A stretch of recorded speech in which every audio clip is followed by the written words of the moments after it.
Hey guys, Joe here, and today I'm doing a one take on my Google Pixel 3a XL. So this is the first time I've done a one take off this phone, so forgive me if I look in the wrong direction or if I look down when I should be looking like over there or something. The lens is in a different position. But that's not why you're here. You're here to take a look at this. The cheapest semi-automatic pistol currently for sale in the United States through any of the distributors that I'm signed up with. First off, show you it is empty, nothing in it. All my rounds are over there, so you don't have to worry about me grabbing them. And yes, this is not a high point, which is what I think some of you were thinking. This is called the Kodiak Cobra Denali 380 ACP. Obviously chambered in 380 ACP. Let's take a look at the box real quick, and you will see the first problem is that they don't know what their name is. It says here Cobra Firearms, no trademark. It says here Cobra Enterprises, no trademark. It says on the manual, Cobra Denali Owner's Manual. Then it says Denali 380, but when you go to purchase it through the distributor, it's called the Kodiak Cobra Denali 380 ACP.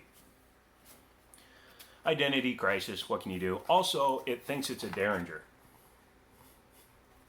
The box says, this Derringer is a single-action firearm. While this is a single-action firearm, it is not a Derringer.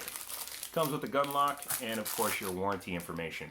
Now, I've actually heard of somebody filing a warranty with them, and they took care of them, so hopefully they're like High Point in that regard. Hopefully I don't have to send it back to them, but if I do, I hope they actually stand behind it. Before we also get going on taking a look at the pistol, just want to remind you guys to subscribe to my channel so that you get to see cool videos. Thank you guys so much for the new subscribers. We hit 1,200 today, actually yesterday, and I really appreciate that. And I'm going to keep growing the channel as much as I can through tech, games, pretty much what the title says. And if you aren't subscribed, please make sure to click over wherever and get subscribed. Back to it.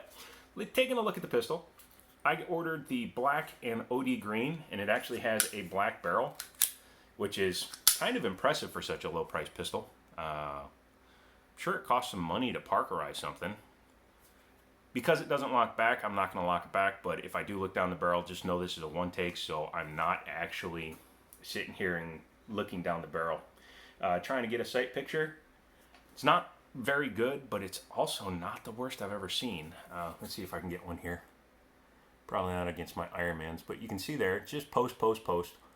I am going to put a dot of something on there to contrast with the rears. I never put a dot on the rears because, quite frankly, I don't need them. They're more distracting.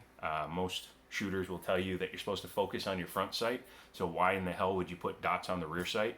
Makes no difference.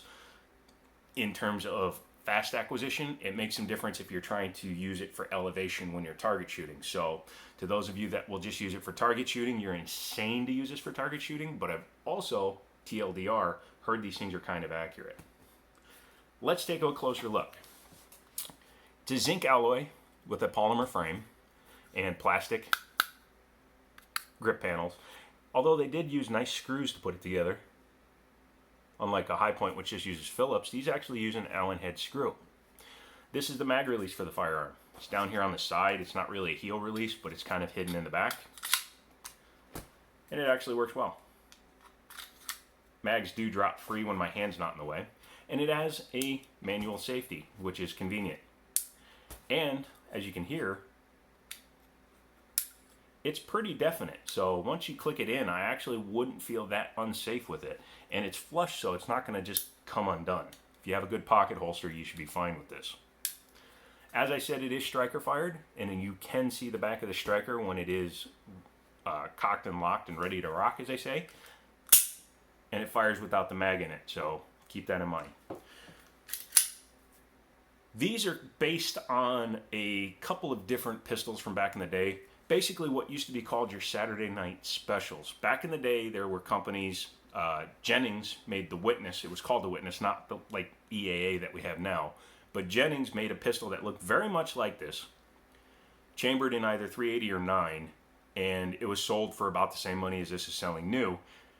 And criminals would buy them because they were cheap. They could use them for, drive-bys, things like that. You could get them pretty much anywhere, and kind of created a problem in the industry for police and stuff, because all of a sudden you had all these clowns running around with these throwaway, $50, $60 guns, and they were hard to trace because you had one guy buying like 10 of them and then selling them to the other guys. So Yeah, but that's where the term Saturday Night Special comes from. It was these things. After Jennings went out of business, a gentleman that used to work for him, who went by Jimenez, started manufacturing a very similar pistol called the Jimenez, chambered in 380 and 9mm. I owned one. I had the Jimenez 9, the JA9, and I hated it. I bought it used for $100, put 2 boxes of ammo through it, took it out to the range, couldn't stand shooting it, and sold it the next day for $50. Yeah, this I'm hoping will be a slightly different experience. Number one, the frame is slightly less straight and sharp. One of the problems we had with the 9 in something this small is that it was kicking so hard into the web of our hand, and Daniel was with me. It was hurting to shoot the firearm. And it had a horrible trigger. We'll come back to that on this. So I got rid of it right away. This being chambered in 380 should be easier on the recoil and easier on the shooter. Although being straight blowback, it's still going to have more kick than like some of the contemporary small 380s like the Glock 42, which is actually sprung and operates as a regular pistol. Looking at it, it does have an external extractor on the top. And yeah, goodness helps you if you break that, because you're going to be manually ejecting your shells. Other than that, it's super plain. It's very heavily sprung, as you would expect from something that's a fixed barrel blowback, but it's actually smoother than you'd expect. It's not gritty. If you look at this video up here, where I checked out a car S9, Daniel's car, was a lot grittier than what this thing is. This thing is actually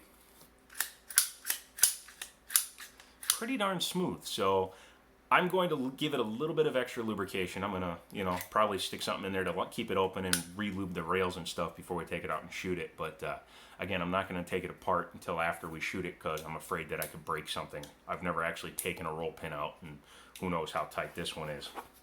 The grip, as you can see, for a pocket gun, it's a 2-finger gun for me. However, they did put a finger extension on the magazine, so I can actually get 3 fingers on there. It's very sharp, so we'll see how that acts when it's at the range. But for now, should be okay. It's only 5+1. The spring actually stops about halfway down. The sight holes are a lie. If it had a different spring in it, maybe it could hold more, but I'm thinking that spring has to be in there. The day I bought it, I will admit that I loaded it at the store and kept it in the drawer, and it didn't want to load up a hollow point. Could have been that the hollow point wasn't seated right, I'm not sure, but we'll see when we go to the range. But I'm expecting it to run, because very much like High Point, it's such a simple firearm, it should run. But I will hold out my reservations about whether or not it's going to run flawlessly. We are going to put 100 rounds through it. However, I only have 1 mag for it, and I'm not spending $16 on a mag for a gun this cheap. So hopefully we'll be able to get through the whole session without getting too bored with the loads and the reloads. From what I've read, these things actually shoot okay, and that's what I'm hoping for. But let me show you the trigger real quick. So it is in the ready to fire position. So when you pull the trigger, it's a tough pull, but it's not a gritty pull, and that's a big difference. And then the reset is not terrible either. Skies have a longer reset and a goofier trigger because they're double action, single action. This being straight single action, just you pull straight through. It's probably an 11-pound trigger, because I'm sure this thing is sold everywhere. Low ammo capacity, as well as kind of cheap. I'm sure it sells well in states like California and Massachusetts, where they have 10-round max and trigger requirements. But yeah, like I said, just pull it straight through. There's no real like over travel or take up before it breaks. You do have to make sure to rack it all the way though before you get a real reset. And then the reset, once you reset it, so reset and out. There really isn't much play. So yeah, I'm actually pretty happy with that trigger. So I hope it will give me an okay experience at the range. If not, you'll be the first to hear about it. So we're going to be taking this out. Almost dropped it, not that I care. And we're going to put 100 rounds through it, and we'll see if this is any better than a High Point. and I may start a series of It's Not a High Point. And I'm not making fun of High Point. I want to make fun of what people think is better than a High Point, or that you can get much worse than a High Point. However, this may actually be a good pistol. Who knows? If it winds up working, it may become a glove box gun. But yeah, it's yeah, I don't know. I'm running out of words. When I say in my videos, that's because I'm out of words. I will say the trigger guard is a little small. You will not fire this wearing like winter gloves. Maybe a pair of leather gloves, but not winter gloves. You can see the big problem I'm going to have shooting it is my thumb is as long as a slide.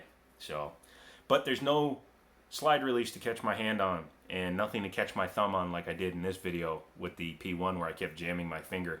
That hurt too, by the way. But yeah, that's it with this thing. A little bit of an update. The SIG video, the one I talked about in the P38 P1 video, has been delayed for the simple reason that we had a lot of problems with the SIG, that I'm waiting to test another SIG to see if it was just that particular firearm or if that particular model of the 320 is having problems across the board. So I'm going to get another one, put another 100 rounds through, and we'll see if the problem persists. I will publish the tabletop though. That's it. If you have any questions, put them down below. Any questions, comments, thinks, thoughts, blah blahs, leave them down below. I read them all. I answer to most of them. Be nice. Price, you can put whatever you want. Tell me how much you're buying them for. If you're buying them for $3.17 with a $30 transfer fee, or you're paying $200 because you're insane, let me know what you're doing, guys. Otherwise, that's about it. So until next time, I'll talk to you later.